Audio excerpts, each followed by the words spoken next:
right, what it do? Baby gems and jewels for today. That's all I'm gonna say. Baby gems and jewels for today. We're gonna make it real quick.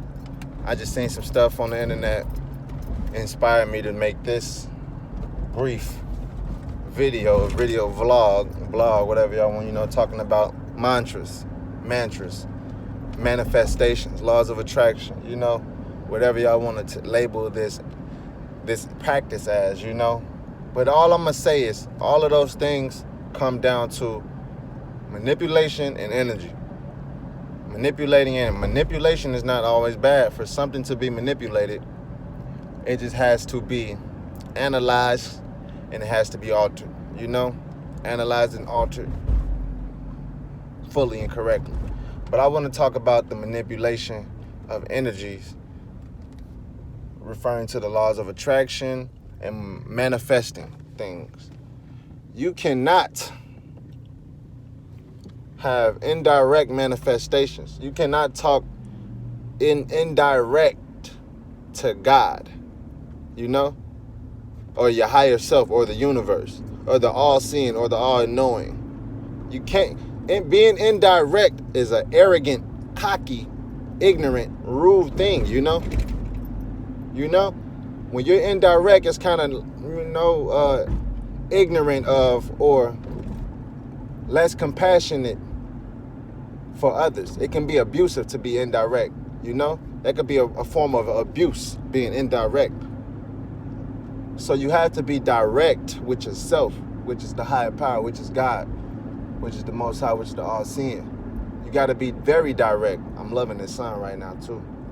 But you got to be direct when you're making your prayers, because you could say you want a child by a certain person, and you don't say when and where and how and the circumstance, and you're going to get that child, and it ain't going to be on your watch though. It ain't going to be when you would have liked it. You probably don't even want the child no more with the person.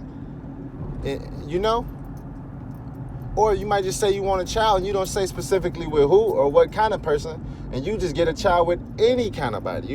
This happened to a lot of people, females out there, guys. A female told me before she did that. She manifested her children and don't like the fathers of the children based on, her ignorance and her manifestation. She was being selfish. Like I said, if it's only one God in the sky, right, and we praying to him, be direct, cut to the chase, be blunt, be real, be straight up and down. Don't be bullshitting with God. Why would you do that?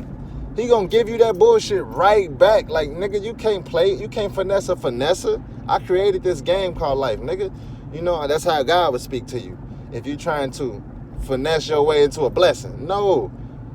You gotta work hard for some things. Even if it just comes to praying hard. You gotta say a lot of words, nigga.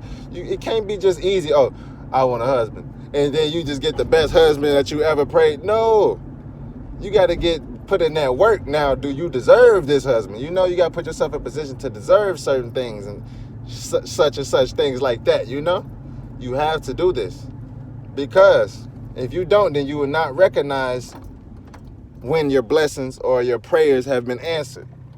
You will not recognize it, and then it will go as an ungrateful act, because you won't be thankful, because you'll get the child that you prayed for and you won't be thankful, which is another smack in the face of God, which is another disrespectful act by you.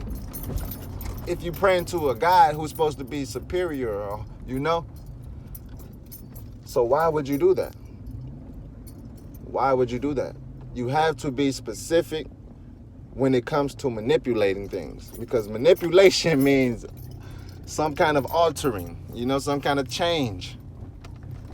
So that's science right there. You're doing science. When you manipulating energy, when you manifesting, when you doing laws of attraction, speaking the things into existence, you're a scientist right there. You're doing science.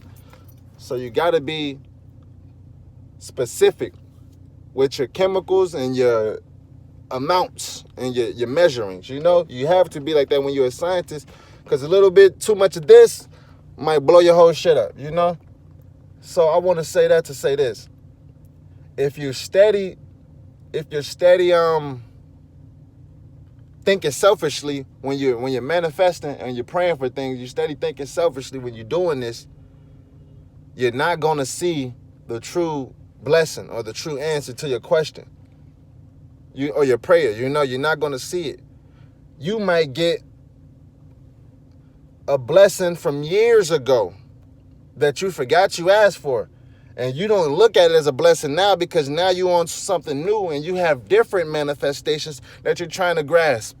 You have different things that you're trying to get a hold of, So you're not going to appreciate your old blessings, which is disrespectful. And it's ignorant. And it's selfish. So turn your savage up, turn your goofy down, 2-3 rounds in the goofy clock.